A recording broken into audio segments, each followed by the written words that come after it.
Upselling 10,000 in property damage. Now, before you start introducing the difference on the initial payment and before you start introducing the justifying factors, you're going to have to sell the idea that for an additional couple cents, they get $10,000 instead of the five. So double the amount of coverages for just a few pennies. Now, your goal is to plant the seed that for an additional penny, an additional couple pennies, they get double the amount of coverages for property damage. So you're going to emphasize on the fact that every single month they could actually walk through the parking lot and they'll probably find more than a couple pennies. Matter of fact, maybe even $1. So therefore, the difference for these additional $5,000 could be easy to acquire. They could be easy to find.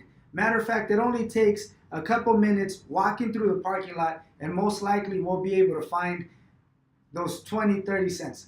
Matter of fact, you're going to emphasize on the fact that sometimes we go to a store, maybe like a 7-Eleven, a gas station, and they actually give us change and we leave it. We leave it, we donate the difference simply because we don't want to carry any change in our pockets. Well, guess what? Now we just need to save an additional 25, 50 cents because that's pretty much what's worth the additional $5,000.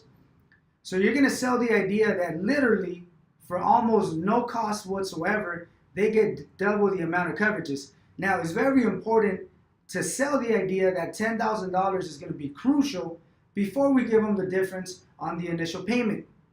Now, if they're convinced of paying a couple pennies to get double the amount of coverages, if they're convinced that $10,000 is going to be a lot better than the $5,000, if they're convinced that they could possibly be involved in an accident, making damages of $8,000 and being responsible to pay $3,000 out of pocket, I'm pretty sure they'll be willing to pay the difference for the initial payment. But it's mandatory to sell the idea before we actually offer the difference.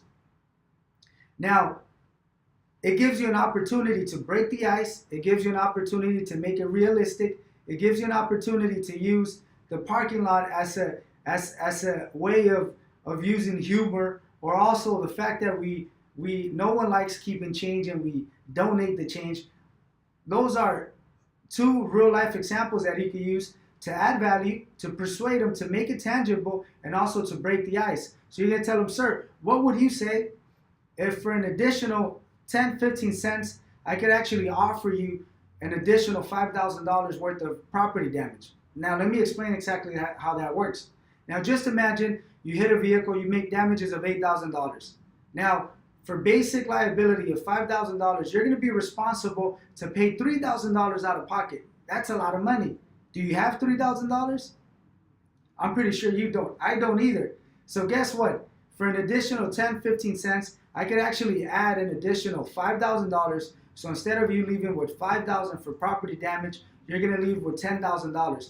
Don't forget, if you're involved in an accident making damages of $8,000 for property damage, $10,000 is going to cover the $8,000, and technically you have nothing to worry about, nothing out of pocket. So once again, what would you say if I could get you an option, literally, that for the same monthly payment, you could leave with double coverages? That would be fantastic, correct? So sell the idea that it's essential, it's important, it's a priority, is the smartest thing to do, to leave with $10,000 instead of the five. Either way, it's not going to cost them anything whatsoever. Matter of fact, let them know we could actually walk outside once a month. We'll take a quick walk, 5 minutes. We'll find those 20, 30, 40 cents that you're looking for.